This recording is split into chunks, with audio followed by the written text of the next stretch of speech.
오늘 본 말씀을 통해서 하나님 유도 현상, 하나님 유도 현상이라는 제목으로 말씀을 증거하겠습니다. 다들 교통카드 같은 거 하나쯤은 가지고 계실 것인데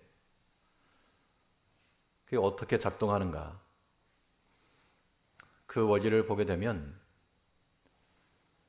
이 도선이 감겨 있는 그 통에 이 자석을 가져다 대면 이 전류가 발생합니다. 그걸 가리켜 전자기 유도라고 말하는데 그런 원리를 통해서 어떤 전원 장치가 없어도 전기가 발생할 수가 있습니다. 아이들이 가지고 노는 장난감이나 아니면 킥보드 같은 거, 그런 거에 불이 들어오는 것도 어디에 무슨 건전지가 있어서가 아니고 이 도선과 자석을 이용해서 없던 전기를 만들어내는 겁니다. 우리 신앙인의 삶 가운데 하나님이 접근하시게 되면 여기도 마찬가지로 우리 삶 가운데 하나님이 유도되어서 그 전에는 없던 하나님 마음, 그 전에는 살필 수 없던 하나님의 성품, 그러한 것들이 우리 마음 가운데 생겨날 수가 있다는 겁니다. 신앙인들의 삶이 무엇입니까? 우리 삶 가운데서 하나님의 모습이 보이고 그의 성품이 나타날 때 이것이 성도의 삶이라 말할 것인데, 하나님 우리에게 다가오셔서 우리와 반응하여 여기에 마치 불이 나는 것처럼 하나님이 우리 삶 가운데 유도가 되고 발생이 되고 없던 그 힘으로 우리가 살아가는 겁니다.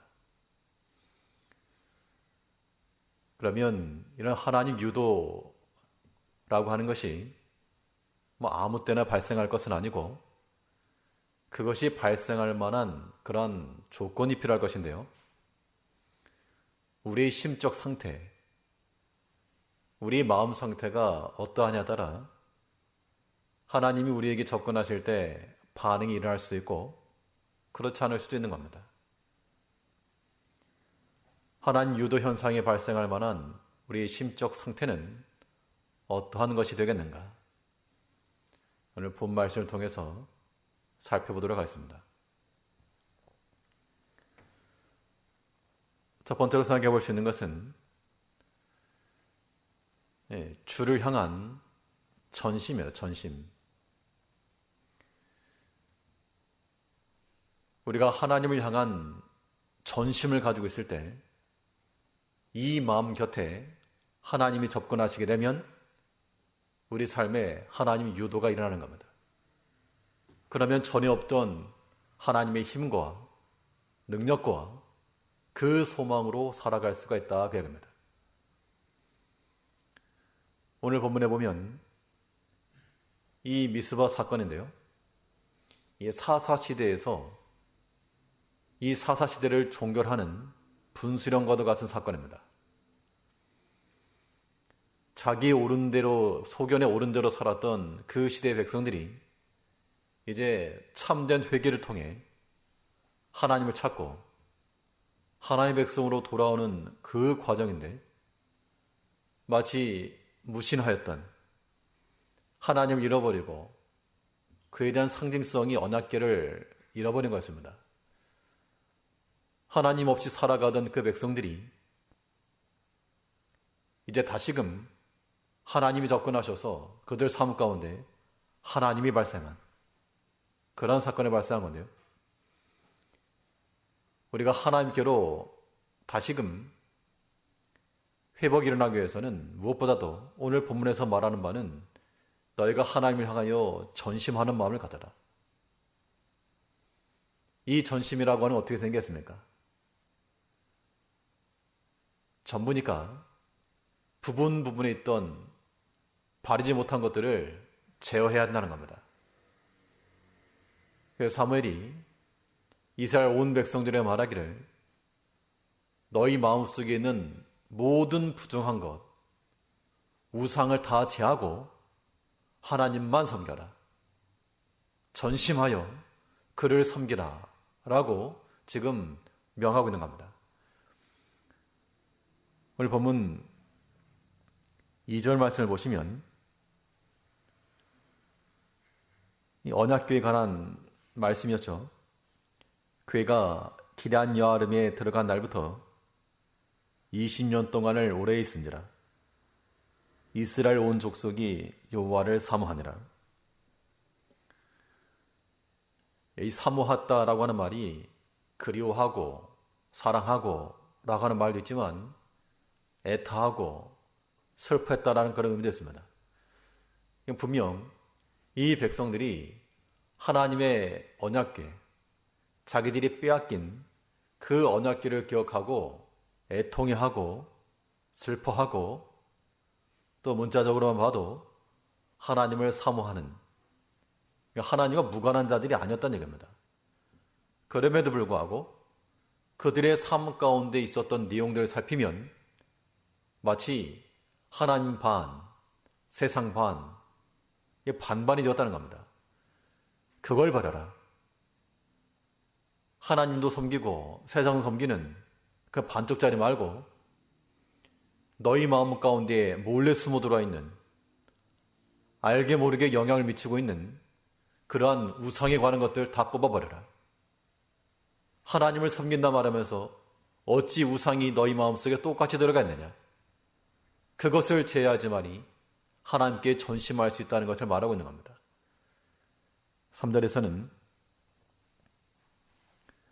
사무엘이 이스라엘 온 족속에게 일러 가로되 너희가 전심으로 여호와께 돌아오려거든 이방 신들과 아스타롯을 너희 중에서 제하고, 이방 신들과 아스타롯이라고 말했는데요. 이 아스타롯은 풍요와 번영을 상징하는 여신이었고 또 그의 여신이 있으니까 남신도 있습니다. 그 신이 바로 바알신입니다. 그러니까 이 블레셋 땅에 그들이 섬기던 신이 남신과 여신을 같이 모셔놓고 거기서부터 이제 난잡한 그러한 선교들이 행해졌습니다. 이러한 풍습들이 하나님을 섬기는 백성들에게도 고스란히 전파되어서 그들이 백성들의 삶 가운데 아스타롯이 들어왔고 바알이 들어왔고 거기에 덧붙여서 하나님도 사모하고, 이런 마치 범벅이 된 듯한 그러한 뒤죽박죽한 모습인데 여기서부터 모든 우상의 것들, 세상의 것을 뽑아내라. 그래야지만 하나님께 전심할 수 있다라고 말하는 겁니다. 2절과 3절을 보게 되면 우리가 그냥 넘길 수가 없고 마치 우리 자신의 모습은 아닌가 생각을 해봐야 되겠습니다.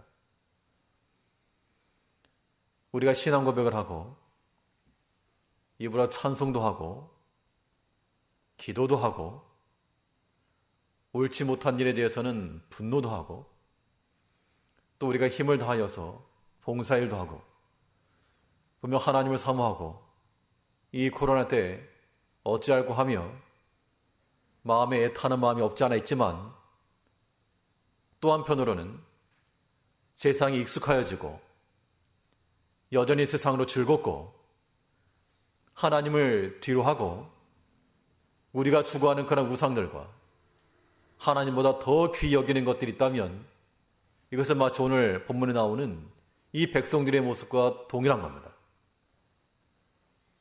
이러한 우리들에게 주시는 말씀이 너희가 전심으로 여호와께 돌아오려거든 이방 신들과 아스타롯을 다 제해라. 오늘날 우리가 실제로 나무를 깎아서나 아니면 부적 같은 것을 품어놓고 그러한 우상을 섬기는 사람들은 많지 않을 겁니다. 성도님들 중에 그런 분들 없겠죠. 그러나 성경이 말하기를 무엇을 우상이라 그랬습니까? 그 우상의 정의가 하나님보다 더 사랑하는 것이요, 하나님보다 더 위하는 거라 그랬습니다. 더 위한다는 것은 더 우선순위가 있다 그런 얘기죠. 내 시간 바꾸면 하나님 뒤로 밀려나는 것이고, 내 상황이 바쁘면 하나님 일 잊혀지는 것이고, 우리 집안일, 내 자식에 관한 일들, 또 모든 육에 속한 일들, 이런 것들이 우선된다는 것, 그것이 곧 우상이라는 겁니다. 하나님보다 더 우선시 여기는 것들, 하나님께서 우리에게 주신 모든 시간들 가운데서 세상의 것들을 더 취하고자 하는 그런 모든 것들 다 우상이라, 그런 것들을 제하라는 겁니다. 우리 세상과 아주 단절할 수 없으나, 그러나 버려야 될 것이 분명히 있습니다. 그거 버리지 않으면 우리 마음이 정화해지지 못하기 때문에 우리 삶 가운데 하나님이 다가오시고, 하나님 우리 삶 가운데 유도되어서 그 능력의 삶으로 살아가시려면 하나님도 사모하고 세상도 사모하는 반쪽짜리가 아닌 세상의 모든 것들을 제하고 오직 하나님께로만 전심할 줄 아는 그런 마음을 가져야 되겠습니다. 이 하나님께를 전심이라고 하는 것이 부정한 것들을 버림으로써 전심이 되겠지만, 근데 그것은 출발점입니다. 출발이에요, 출발. 버리는 것이 출발이면 더 중요한 것은 무엇이겠습니까? 부정한 것을 버렸으면 우리 마음을 중립 상태로 놓는 것이 아니고 거기에는 정한 것으로 심어가야 됩니다. 나무를 벌목하지 않았다, 나무 베는 것을 멈췄다고 해서 거기에 자연 상태가 회복이 되고 수풀이 우거지는 게 아닙니다. 벌목을 멈췄으면 또 힘써 식목을 해야지만이 거기에 생태계가 복원될 수 있는 겁니다. 우리 신앙인의 삶이라고 하는 것이 때로 이 부자연스럽고 또 억지스럽고 마음의 즐거움이나 기쁨이 없는 이유는 이 부정한 것을 제하는 것에만 초점이 두기 때문에 그렇습니다. 그럼 자꾸 금하는 것, 하지 말라는 것만 눈에 들어오죠. 그러나 우리 신앙생활에 있을 동력이라고 하는 것은 하나님의 금지된 명령이 있지 않고 하나님 명하신 것을 즐거운 마음으로 수행하는 것이 있다는 겁니다. 그것이 곧 우리 마음을 정한 것으로 세워나가는 겁니다. 3절을 다시 보시면, 사무엘이 이스라엘 온 족속에게 일러 가로되 너희가 전심으로 여호와께 돌아오려거든 이방신들과 아스타롯을 너희 중에서 제하고 너희 마음을 여호와께로 향하여 그만 섬기라. 오직 하나님만 섬겨라, 그 말씀입니다. 그러니까 부정한 걸 제했으면 건물을 지어나갈 때 기초공사를 위해서 평탄화 작업을 하고 걸리적거리는 걸 다 치운 다음에 거기에 세워나가는 겁니다. 부정한 것을 제한 것만으로 우리 신앙이 완벽한 거 아닙니다. 우리의 착각은 여기 있습니다. 우리 신앙적 수준을, 하나님 수준을 윤리와 도덕으로만 생각할 때가 많죠. 내가 주일에 예배 갔다, 그럼 난 신앙 잘 지킨 겁니다. 내가 주초를 금하고 술, 담배 하지 않는다, 그럼 신앙생활 다 한 겁니다. 내가 소득의 11조를 바치고 내가 때를 따라 봉사한다, 그럼 신앙생활 다 한 겁니다. 그러한 윤리적 도덕성에 그치는 것이 아니고 그거는 어디까지나 출발이고 그 위에 우리는 정한 것들로 세워나가는 겁니다. 하나님이 금하신 것을 하지 않았다고 해서 다가 아닙니다. 그것으로 우리를 또한 의롭다 여길 수 없습니다. 우리 마음속에는 정한 마음을 심고 구원을 향한 즐거움을 심고 정직한 영을 바로 세우고, 이것이 곧 우리의 마음을 정한 것으로 만들어가는 것이요, 하나님 앞에 전심을 나타내는 겁니다. 시편 기자는 말하기를, 하나님이여 내 마음에 정직한 영을 새롭게 하소서. 정한 마음을 창조하시고 정직한 영을 새롭게 하소서. 하나님께서 아담과 하와를 지으실 때 죄인으로 짓지 않으셨습니다. 그런데 그들이 죄를 범했죠. 그러면 죄를 범한 상태에서 둘째 아담 대신 그리스도를 통해 깨끗함을 받았습니다.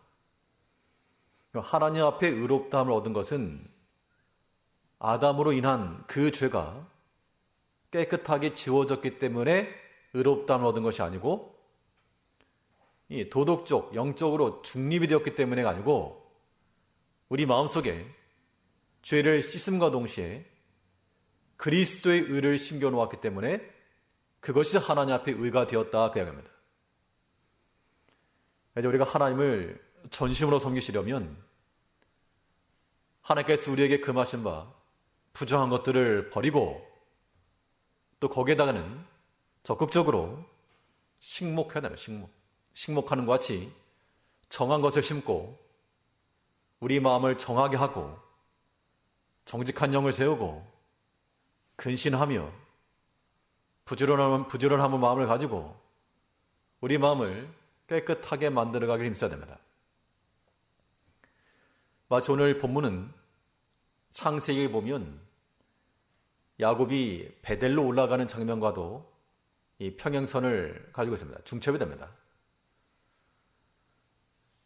야곱이 자기 인생을 자기 뜻대로 살다가 이제 하나님께로 돌아가려 그 언약의 하나님을 기억하고 베델로 올라가겠노라 했을 때 했던 일이 무엇입니까? 그냥 가자, 싹 다 가져가자, 이게 아니고 너희 가운데 있는 이방 신상을 다 버려라. 너희 의복을 바꿔라. 모든 외양까지라도 버리고, 그 다음에 중요한 것이 너희 마음을 정결케 하고. 의복을 바꾸란 말은 전에 입던 것 말고 그렇다고 그것이 벌거벗은 상태로 가라는 거 아닙니다. 전에 있던 것을 벗고 새 것으로 환복을 하여 하나님 앞에서의 정한 모습 가지고 살아가라. 이제 우리 모든 성도님께서 참으로 하나님 앞에 전심하는 삶을 살아가시려면 우리 마음 가운데 있는 다른 사람 알지 못하는 숨은 부정한 것들, 누가 낌새도 알 수 없는 그런 죄악된 것들을 스스로 버리고, 스스로 버리지 않으면 하나님께서 뽑아내십니다. 스스로 버리고 그것을 끝이 아니라 이제 우리 마음 가운데 더욱 정결한 마음을 담아 그 마음으로 하나님 섬기고, 그 마음으로 하나님 앞에 엎드리고, 그 마음으로 하나님 앞에 예배하는 겁니다. 이런 자들의 삶 가운데 하나님이 유도가 되고 없던 하나님의 능력이 생기며 없던 하나님의 소망으로 살아갈 수 있다, 그 이야기입니다. 세상의 것들로 어지럽혀지지 않고 깨끗하고 정돈된 심정을 가지고 우리의 마음은 오직 하나님께로만 전심하여 오직 그만 섬기라 했죠. 그만 스탑이 아니고 오직 하나님만 섬겨라. 반반을 추구하지 말고 하나님 전부를 추구할 줄 아는, 그래서 우리 삶 가운데 하나님으로 더불어 하나님으로 유도될 수 있는 그런 삶을 살아가는 우리 모든 성도님들 되셔야 되겠습니다. 둘째로, 하나님 우리 가운데 접근해 나오실 때에 하나님의 유도가 일어나려면 어떤 마음을 지니고 있어야 되는가? 둘째는 주를 향한 합심의 마음이 필요합니다. 모든 것을 다 합하여 하나님께로 드리고자 하는 마음. 이 합심이라고 하는 말은 다른 말로 표현하게 되면 편심. 하나님께 기울어졌다, 그 얘기죠. 하나님 앞에 우리 마음을 합하는 방법으로 오늘 본문에서는 하나님 앞에 모일 것을 명하고 있습니다. 주께 모이게 하여, 그러니까 우리 스스로가 모이는 자가 되고 또 우리가 모으는 자들이 되어서 합하는 겁니다. 그것이 곧 하나님을 인하여서 우리 삶 가운데 발생하게 만드는 겁니다. 5절 말씀을 보시면 사무엘이 가로되 온 이스라엘은 미스바로 모이라. 내가 너희를 위하여 여호와께 기도하리라 하매. 이 미스바라고 하는 지명의 뜻은 파수대라고 하는 뜻이 있다고 하는데요. 멀리 내다보는 그 막루와도 같은 겁니다. 그 미스바에 모여서 내가 너희를 위하여 기도하고 또 기도만 한 게 아닙니다. 또 거기서 주의 도를 가르쳐 그 백성들로 하여금 잊고 있던 하나님의 율법을 기억나게 만들었습니다. 이 사사시대의 종교를 했던 것이 바로 여기 있었습니다. 이것은 오늘날 이 시대 가운데서 우리가 어떻게 하나님의 나라와 하나님 이 교회 공동체를 바로 세워나갈 것인가에 대한 힌트가 있는 겁니다. 답은 미스바로 모이라. 하나님의 전으로 모일 것이며 거기서 기도하고 주의 말씀을 새롭게 하는 겁니다. 이것이 우리의 책무요 또 우리의 의무가 되는 겁니다. 새해가 되게 되면 신앙교육일환으로서 한 가지를 생각을 하고 있는데요. 답은 하나입니다. 무엇을 하면 이 유익함이 있을까? 도대체 어떻게 해야 이 성도들의 신앙이 유익함이 있을까? 무슨 특별한 것을 한번 시도해 볼까? 아무리 곰곰이 생각을 해보아도 답이 이거 외에는 없습니다. 모여라. 모여서 기도하고 잊혀졌던 그 말씀들을 다시금 살려내는 것. 이거 외에 우리가 무슨 수단을 쓸 것이며 무슨 방도를 쓸 것인가? 우리 살 길이 여기 있는 줄 알고 이 미스바로 모이라 이 말씀이 우리 모든 성도님들 귓가에 울려서 우리도 마찬가지로 모이라. 우리 여기서 함께 기도하고 함께 또한 주의 말씀을 받고 그동안 잊혀져 있던 것들 다시금 재정립을 하고 그것이 곧 우리가 사는 길입니다. 민족이 사는 길이요. 이 가정이 사는 길입니다. 하나님께 모으기를 힘써야 되는데 그런데 이 모이라 했을 때 다 왔을까? 이 모든 이스라엘 백성들이 왔다 그랬죠. 근데 만일 오지 않은 사람이 있으면 어떻게 되었겠습니까? 오지 않은 사람은 뭐 아픈 사람도 있었을 것이고 뭐 어린 아이도 있었을 것이고 뭐 다쳐서 못 온 사람이 있었을 것이고 뭐 열애되는 사람은 분명 있었겠지만 만일 의도적으로 가지 않겠다라 그랬다면 이 하나님이 역사하시는 이 은총들을 경험하지 못한 겁니다. 오늘 읽지 않았지만 다음에 오시면 하나님께서 어떻게 역사하시고 어떻게 승리를 주시고 어떻게 도우시는지 그 은혜를 알지 못합니다. 교회적으로도요.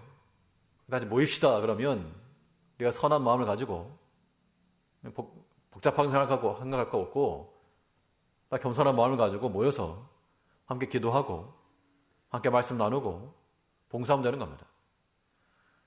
그런데 이 가운데서 거절하는 사람들은 어떤 사람들인가 하면 똑똑한 사람들. 이거는 다른 의미가 아니고 이 모세 시대에 모세를 거스렸던 일부의 사람들이 나옵니다.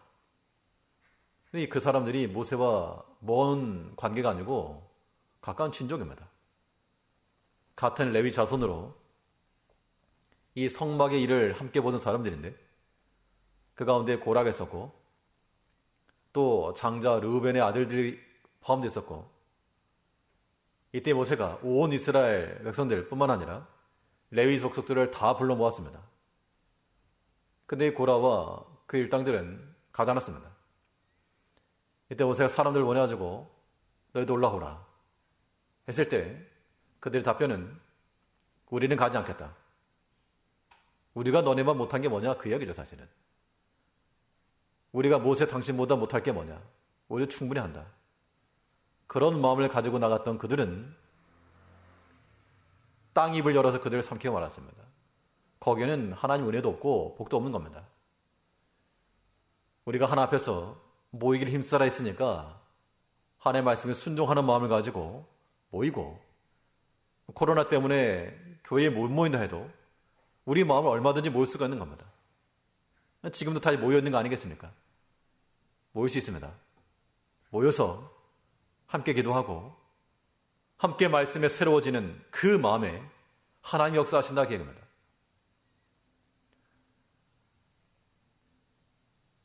오늘 본문에서 이 사무엘이 모든 이스라엘 백성을 향하여서 미스바에 모여라 했을 때 모였습니다. 이 백성들이 다 모여들었을 때 개인 한 사람 한 사람은 아주 미약한 사람들이었지만 그들이 다 모이고 나니까 하나님의 큰 군대를 이루었습니다. 하나님께서는 부족하고 또한 모자람이 있더라도 순종하여 자기를 드리는 그 한 사람들을 통해서 역사해 나가시는 겁니다. 예수님께서 오병이어의 기적을 나타내실 때에도 어떤 사업하는 사람의 어떤 통 큰 기부를 통해 역사하지 않으시고 한 소년이 가져온 이제 얼마 되지 아니한 그 양식을 가지고 그 5,000명이 넘는 사람들을 먹이셨다 그랬습니다.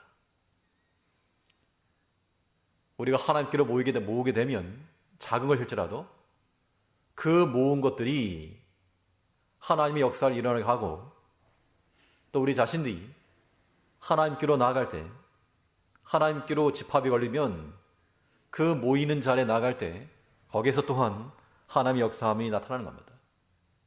하나님 유도 현상이 그렇게 일어나는 겁니다. 온 이스라엘은 미스바로 모이라.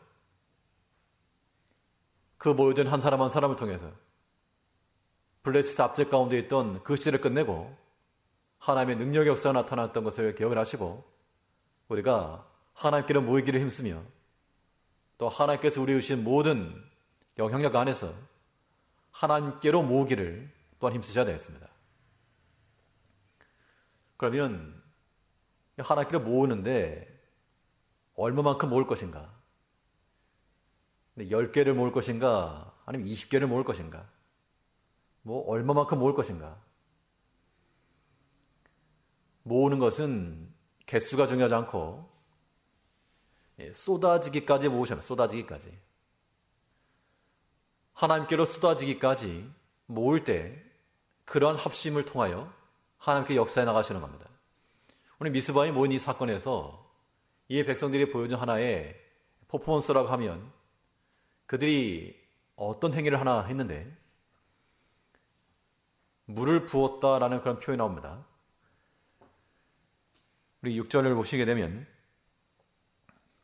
그들이 미스바에 모여 물을 길어 여호와 앞에 붓고 그날에 금식하고 미스바를 모이라 했는데 이들이 와가지고 물을 길어다 붓고 금식을 했다 그랬습니다. 물을 붓는 의미가 무엇인가? 성경에 보면 이 제사법 가운데 하나로 전제라고 하는 것이 전제. 전제라고 하는 건 부어드리는 것인데 물을 붓는 게 아니고 포도주를 붓게 되어 있습니다. 그리고 이 미스바에 모인 백성들이 물을 길어서 부었다는 얘기는 마치 전제와 같은 심정을 가지고 다 쏟아지기까지 다 기울여서 쏟아진다는 것은 기울여야지만 쏟아지는 겁니다. 기울여서 쏟아지기까지 그들의 마음들을 다 모았다 그 얘기입니다. 우리가 하나님께로 향하는 마음들이 있죠. 마음들이 있는데 왜 우리의 발걸음이 떨어지지 않을까? 왜 우리의 행함이 나타나지 않을까? 그게 뭐하면 하지? 이 기울여서 쏟아지지 않기 때문에 그렇다는 겁니다. 마치 물을 붓는 것처럼 우리의 모든 것을 다 하나님께로 기울여 놓았을 때 우리의 모든 언사들이 모든 언행들이 하나님께로 다 들어가는 겁니다. 이것이 우리에게 요구되는 바입니다. 이러한 자들의 삶 가운데, 이러한 마음 가운데 하나님이 접근해 오시면 거기서 밝은 빛이 일어나는 것이죠. 우리가 주를 섬기되 어떻게 하기까지? 쏟아지기까지. 쏟아지는 방법은 교려 놓는 겁니다. 그냥 항시적으로. 이 저울에 달았는데 추가 안 내려간다는 얘기는 가볍다는 얘기입니다. 아직 그 무게에 도달하지 않았다 그 얘기죠. 우리가 하나님께로 우리 물질이나 우리 시간이나 우리 마음을 쏟지 못하는 것은 아직 함량 미달이다 그 얘기입니다. 더 올려야 더.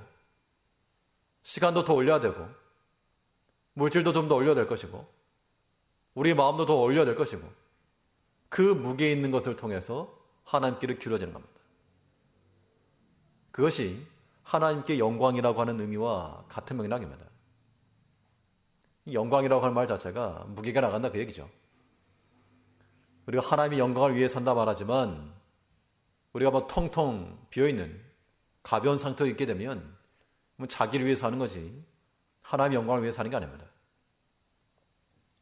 마치 하나님께로 기울어진 그런 미끄러틀 같아가지고 올려놓는 즉시 하나님의 곳간으로 들어가서 카운팅되는 하나님 나라의 부요와 부활로 삼을 줄 아는 그런 성도들이 될 때 그 삶 가운데 하나님이 역사하시고 하나님께서 발생되어 주시는 겁니다. 이 사물 시대에 이 백성들은 하나님의 언약궤를 상실할 만큼 영적 암흑 가운데 있었지만 그러나 그들이 이제는 그들의 마음을 하나님께로 쏟고 부어드리기까지 그들의 마음 상태가 올라오니까 하나님께서도 그들에게 은혜를 베푸시고 역사해 주신 겁니다. 이제 우리의 마음을 항상 살펴서 또 새해가 돌아오는 만큼 높아진 우리의 마음을 좀 깎아내고 세상을 기울여주는 것에 더 높이고 하나님께로 향하여 우리의 마음을 깎아내어서 하나님께로만 기울어지고 쏟아나가는 하나님께로 합심이 되고 편심이 될 수 있도록 우리의 마음을 하나님께로 기울이지 않은 백성들이 되어야 됩니다. 셋째로 우리 삶 가운데 하나님이 유대될 수 있는 그러한 삶의 방식이라고 하는 것은 어떠한 마음 상태에서 가능할 것인가? 셋째는 주를 향한 회심입니다. 돌이키는 것이 필요한데 이 미스바 사건에서 중요한 점은 그들이 돌이켰다는 얘기예요. 돌이켰다.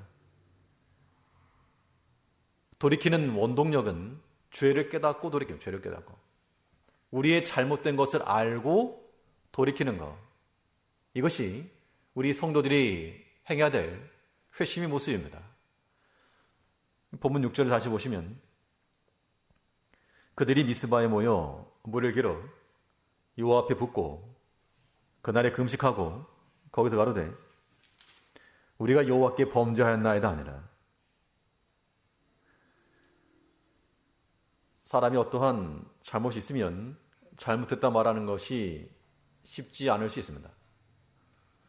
뉴스거리에 봐도 의혹들은 많은데 그 누구 하나 잘못했다는 사람이 없고 변명과 핑계대기 바쁩니다.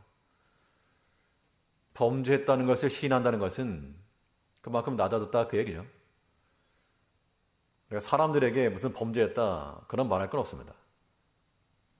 그러나 하나 앞에서 우리의 모든 죄악된 마음과 또한 행실과 이것을 고백을 하고 자기의 죄를 깨달아야지만이 그래야 회심이 가능한 거죠. 뉴스에 나오는 그러한 뻔뻔한 인사들과 같이 그런 모습이 아닌 우리의 비록 작은 것일지라도 회개하고 돌이킬 때 그것이 우리에게 유익함이 되는 겁니다. 이 회개라고 하는 것이 돌이키는 것이죠. 돌이킨다는 것은 반환 좀 돌아가는 겁니다. 멀리 갈 필요 없고 빨리 돌이키면 그만큼 빨리 돌아오는 겁니다. 그래서 이 회개라고 하는 것이 하나님 은혜의 방편이기도 하고, 이 죄를 계속 범하고 나면 그 마지막 종착역은 사망일 것인데, 돌이켰으니까 사망이 아닌 생명의 길로 들어가는 겁니다. 그래서 사도행전에서는 이 회개를 가리켜 생명을 얻는 회개라 그렇게 말씀하고 있죠. 우리가 살아가면서 범죄하지 아니하는 사람이 없으나 그 죄를 깨닫고 돌이키는 자들이 복된 겁니다. 하나님께서 절대로 죄를 그대로 가지고 있는 자들에게는 하나님이 역사해주지 않으십니다. 부모가 자녀들을 교육할 때 잘못한 것이 있으면 인정하게 하고 잘못하고 시인할 때까지 기다리는 것이지, 그렇지 않고 원하는 대로 다 주면 그 버릇 나빠지는 건 뻔한 겁니다. 우리의 모든 범죄함은 하나님께서 회초리를 들으면 들었지 좋은 거 있는 거 아니니까 그 두려워하는 마음을 가지고 신속히 돌이켜서 하나님의 은혜 가운데 나가야 됩니다.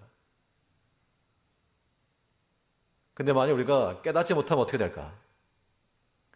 죄라고 하는 걸 알지 못할 경우에는 우리는 지도하시는 말씀을 따라, 그 말씀을 따라 우리가 바른 길로 나가야 됩니다. 이 사무엘이 미스바의 백성들을 모아놓고 기도하면서 이 백성들이 회개함과 동시에 사무엘은 백성들에게 하나님 말씀으로 지도했다라고 말하고 있습니다. 6절 하반절을 보시면 우리가 여호와께 범죄하였나이다 하니라. 사무엘이 미스바에서 이스라엘 자손을 다스리니라. 여기 다스렸다 이 말은 왕 노래 듣다 그런 의미가 아니고 그들에게 말씀을 지도했다 그 이야기입니다. 이 6절에서 끝나는 게 아니고요. 16절 말씀도 보게 되면 이게 그 다음 기사의 연장선에서 종교의 말씀인데 16절에서 15절부터 보면요. 사무엘이 사는 날 동안에 이스라엘을 다스렸으되 해마다 베델과 길갈과 미스바로 순회하여 그 모든 곳에서 이스라엘을 다스렸고, 순회하면서 돌아다니면서 부흥을 했다 그렇게 이해할 수 있겠습니다.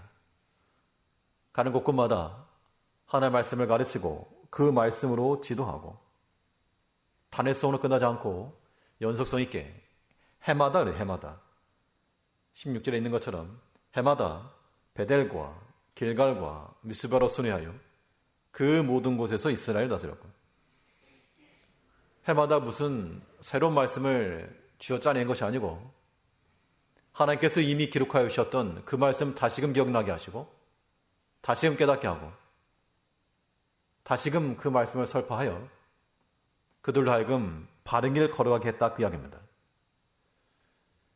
이제 우리가 하나님의 말씀을 모를 말씀이 없으실 겁니다. 이미 숱하게 들어서 다 아는 말일지라도 우리는 그 말씀을 또 듣고 우리의 마음에 교훈을 삼고 견책을 삼아 마치 말 고삐를 잡고 줄을 잡아당길 때 이 말머리가 돌아가는 것처럼 하나님께서 내게 주신 그 말씀을 잡고 잡아당기실 때 우리의 마음이 돌아가고 우리의 발걸음이 돌이켜지고 우리의 사상과 생활이 변해 가야 됩니다. 그것이 하나님께로의 회심이죠. 우리는 우리 스스로의 죄를 자각하고 돌이키고 또 아직까지는 심각하게 느끼지 못할지라도 하나님께서 말씀으로 계속해서 책망하시고 지적하시고 또 깨닫게 하시면 하나님의 뜻인 줄 알고 하나님의 확성기가 더 크게 들려오기 전에 신속히 돌이켜서 우리 삶 가운데 하나님으로 인한 그런 역사가 일어날 수 있도록 우리 마음의 상태를 만들어 가야 됩니다. 도선이 감긴 코일 속에 자석이 접근하게 되면 그거는 불이 발생합니다. 전기가 유대되는 거죠. 우리 마음이 하나님을 향하여서 전심하고 합심하고 회심하는 마음 속에서 하나님 우리 가운데 접근해 오실 때 우리에게 없던 하나님의 능력과 소망과 힘이 생길 줄 알고 하나님이 찾으실 만한, 하나님이 환영하실 만한 그런 마음의 상태로 만들어가며 우리 삶이 하나님이 발생하여서 그 힘과 능력으로 살아가는 우리 모든 제일교회 성도님들 되시기 바라겠습니다. 기도하겠습니다.